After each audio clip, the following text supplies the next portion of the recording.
The lesbian relationship in redemption, particularly as introduced through the intertwined emotional arcs of Allie and Aiden within the broader Western melodrama, operates not as a sensational subplot, but as a quiet, resonant study of how queer women navigate love, grief, responsibility, and belonging inside structures that were never built with them in mind. And Scene 1 and Scene 2 together establish this dynamic with a restraint that is both deliberate and politically meaningful. The film situates its emotional stakes within loss first rather than romance, grounding the audience in a familiar and universal experience, the slow, irreversible decline of a parent and the sudden vacuum it creates. From the opening moments in the hospital, the tone is hushed, weighted, and intimate, emphasizing care, helplessness, and the unbearable clarity that comes when time runs out. This is not spectacle-driven drama, but a study in emotional containment, and that containment becomes especially significant when viewed through a queer lens. For queer women, grief is often complicated by distance, estrangement, or the knowledge that one's full self may not be equally mourned or recognized within family spaces. And redemption gestures toward this reality through Brittany's careful, restrained presence as a daughter who has already learned how to minimize herself in order to remain legible. The father's insistence on dignity, legacy, and tradition is not framed as cruelty, but as generational rigidity, the kind that quietly shapes expectations long before any open conflict occurs. And Brittany's promise to protect the ranch becomes symbolic not only of inheritance but of the burden queer women often inherit, the expectation to uphold family continuity while absorbing the cost of being different. The ranch itself functions as an emotional and ideological landscape, representing lineage, masculinity, and heteronormative continuity. And Brittany's place within it is precarious precisely because her life does not replicate the path that came before her. When the film introduces Allie and Aiden's relationship, it does so not through spectacle or overt declaration, but through absence and choice, most notably in Brittany's decision to tell her partner not to come home immediately. This moment, which could easily be misread as emotional distance, is instead deeply revealing of queer relational ethics shaped by survival. Brittany is not rejecting support, she is managing risk, family hostility, and the emotional labor of protecting her partner from spaces that have already proven unsafe. This choice resonates strongly with lesbian audiences who recognize the quiet calculus behind such decisions, the constant weighing of love against exposure, and the painful knowledge that intimacy often requires strategic distance in hostile environments. The phone call scene between Brittany and her partner is understated yet profoundly intimate, structured around mutual recognition rather than dramatic reassurance. When Aiden offers to cancel a major presentation and accompany her, the gesture is not framed as grand sacrifice but as instinctive care. And Brittany's refusal is not framed as rejection but as trust, an acknowledgement that love does not require proximity to remain real. Their exchange of "you're my family" is especially significant, as it articulates chosen family not as a replacement for biological ties, but as a parallel structure of belonging that carries equal emotional weight. This line lands with particular force for queer viewers, for whom family is often something actively built, rather than passively inherited, and the film treats this truth with seriousness rather than sentimentality. The brief moment of physical closeness that follows is handled with restraint, focusing not on the act itself but on what it represents emotionally, grounding, reassurance, and the human need to be seen during moments of destabilization. By refusing to linger or sensationalize, the film resists the cultural impulse to frame lesbian intimacy as spectacle, instead positioning it as a private language of care that exists independently of audience validation.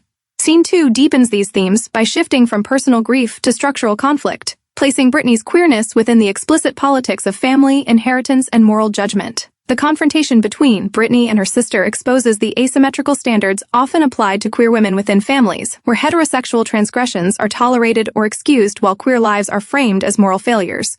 The dialogue lays bare how queerness becomes a convenient scapegoat for deeper resentments around money, power, and entitlement, and the sister's invocation of the father's disapproval reflects how patriarchal authority continues to exert control even after death.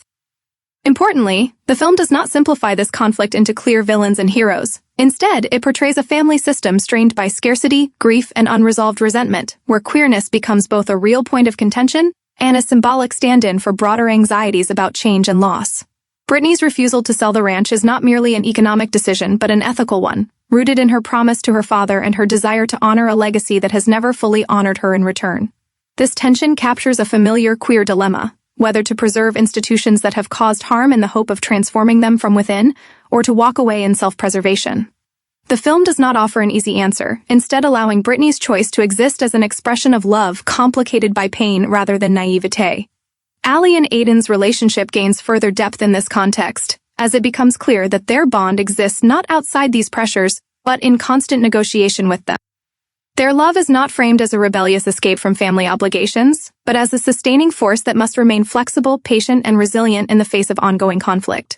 This portrayal challenges dominant narratives that position queer love as inherently transgressive or liberatory, instead acknowledging that for many queer women, love is something practiced within constraints rather than in defiance of them.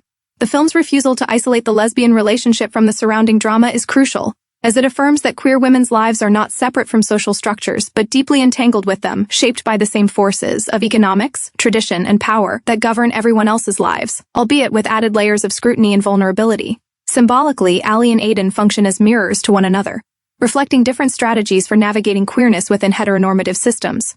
One embodies rootedness and responsibility, the other mobility and professional ambition, and neither is framed as more authentic or morally superior. Instead, the film explores how these differences require ongoing communication, trust, and restraint, particularly when external pressures threaten to pull them apart. This dynamic resonates strongly within queer communities, where disparities in safety, family acceptance, and economic stability often shape relational power in subtle but significant ways. Redemption handles these dynamics with a notable absence of judgment, allowing the audience to witness the emotional labor involved without prescribing solutions or moralizing choices. The film's broader thematic concern with legacy and land also acquires a queer subtext when viewed through this lens, as Brittany's insistence on staying becomes an act of quiet resistance against the erasure of queer presence from rural and traditionally masculine spaces. By situating a lesbian character at the center of a Western narrative, Redemption implicitly challenges genre conventions that have historically excluded or marginalized queer women, yet it does so without spectacle or didacticism. The queerness of the relationship is not announced as a statement, but integrated as a fact, treated with the same narrative seriousness as any heterosexual bond would be, which in itself constitutes a political gesture in a cultural landscape that still struggles to normalize women's love for women. For women more broadly, regardless of sexual orientation, the film's exploration of emotional labor, responsibility, and suppressed desire offers points of recognition that extend beyond queer specificity. Brittany's exhaustion, her compulsion to manage conflict, and her tendency to absorb others' expectations at the expense of her own needs reflect patterns many women are socialized into, particularly within family systems that prioritize harmony over honesty. The film suggests that this conditioning does not disappear in queer relationships but often intensifies, as queer women must navigate not only gendered expectations, but also the fear of confirming negative stereotypes or provoking rejection. In this sense, Redemption becomes a meditation on visibility itself, asking what it costs women to be fully seen and what they risk losing when they choose honesty over accommodation. The restrained emotional language of the film reinforces this theme, favoring implication over declaration, silence over confrontation, and continuity over rupture. This aesthetic choice may frustrate viewers accustomed to more explicit representations, but it aligns closely with the lived realities of many queer women, whose most significant emotional moments often occur in private, unspectacular exchanges rather than public declarations. By centering these quiet moments, the film insists on their worth, asserting that intimacy does not require validation through excess or transgression to be meaningful. In doing so, Redemption contributes to a growing body of work that seeks to represent queer women not as symbols or disruptions but as full participants in the human experience, grappling with love, loss, and responsibility in ways that are at once specific and universal. The relationship between Allie and Aiden is thus not merely worth analyzing, but essential to understanding the film's ethical and emotional core, as it illuminates how love persists under pressure, and how women, particularly queer women, learn to recognize themselves within systems that have long rendered them peripheral. Ultimately, Redemption frames lesbian love not as a problem to be solved or a spectacle to be consumed, but as a quiet, sustaining force that endures alongside grief, conflict, and uncertainty, offering not escape but accompaniment, not resolution but recognition. And in doing so, it affirms the profound cultural and emotional significance of telling these stories with care, seriousness, and respect.